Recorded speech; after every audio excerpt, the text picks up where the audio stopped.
तो आज शूटिंग करके कैसे लगा तुम्हाला? बहुत अच्छे बहुत अच्छे बहुत अच्छा लगा था। और धूप नहीं लगा थे?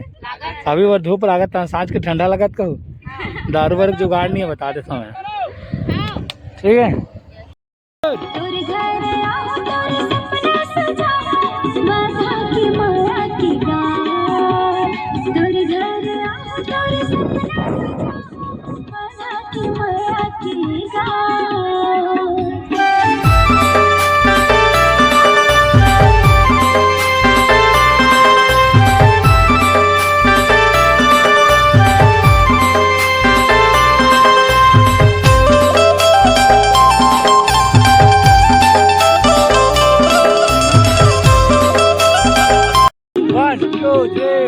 क्रिया खवाले बोला नहीं छोड़ा मैं तोर साथ, क्रिया खवाले बोला नहीं छोड़ा मैं तोर साथ, जिंदगी भर साथ निभाऊं संगी बांध के मैया के गाँव, जिंदगी भर साथ निभाऊं संगी बांध के मैया के गाँव।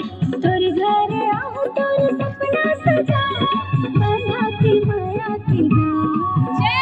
मोर घर आवे मोर सपना सजावे बांधिली मैया के गाँव। तोर घर आऊं तोर सपना